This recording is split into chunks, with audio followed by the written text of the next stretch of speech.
Hey,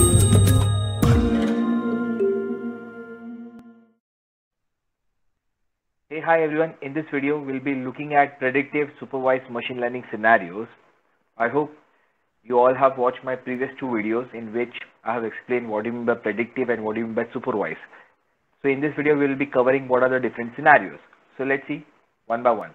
Before we proceed, there are certain terminologies you have to remember, or you can say symbols. Like X stands for input space, Y stands for output or target space. L, that means the space, the input space has been labeled. The data has been labeled. That stands for L. R, that's a real number space. Like you get numbers, okay, as output. Or you can put input also as a real numbers. And C stands for classes, okay. So just mug up this. X input, Y output, L label, R real number space, and C stands for classes. So now let's begin. Learning problem number 1. Learn an approximation such that whenever you put input, you get the output as a class to the true labeling function C. So we have to build a function C dash. Why we are calling it as a C dash? Because it's an approximate function. Okay, so that it should match to the true label function. Okay, like that. So whenever you give input, it should give you the output in form of classes. So for example, given here. So input label space are given in the form of classes. For example, like days have been labeled, like which days were hot and which days were cold. So there are two classes, and you expect the output as whenever you will give a new day, new instance, new input, okay, it should predict that this particular day belongs to which particular class, hot or cold. In this case, we'll go with classification technique, where the input space has been labeled as a classes and you expect the output also in a form of classes. Then you have to go with classification technique. Learning problem number 2. Learn a model that outputs a score vector over the classes. Here again the given is same. The input label space are in the form of classes, like example hot and cold. There are two classes. But here you are expecting the output in form of ranks or in a form of score. That for every input it should give you the output that what are the chances or what is the score for a particular class.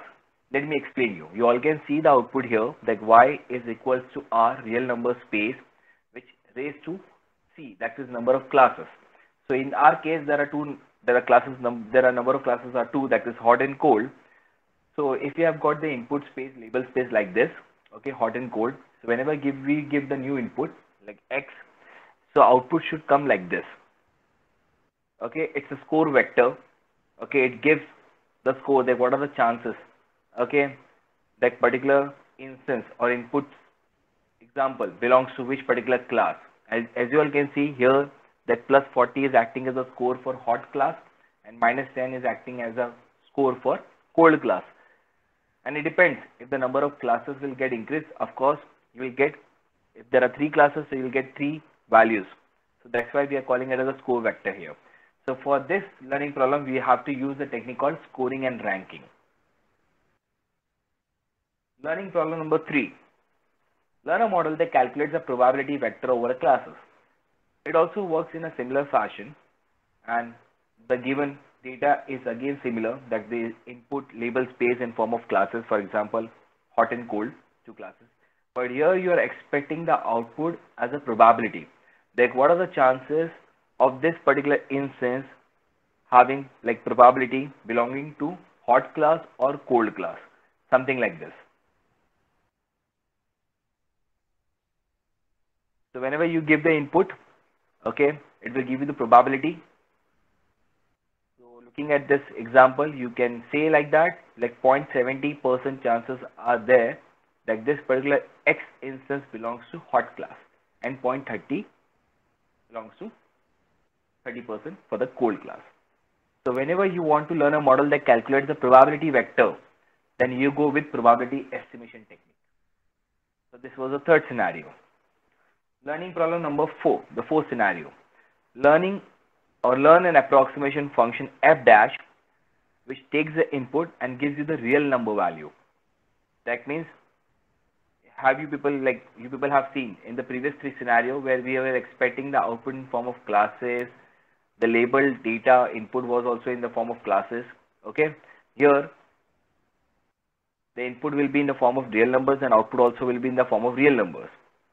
So in that case, like for example, first look at the example where the input space are in the form of numbers like 27, 36, 17, 28, 41, 23. All things are nothing but degrees of the days, temperature.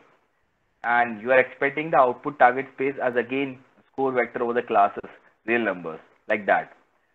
So you can see when you give the input and you expect the output as a real number, then in that case you will be going with regression technique.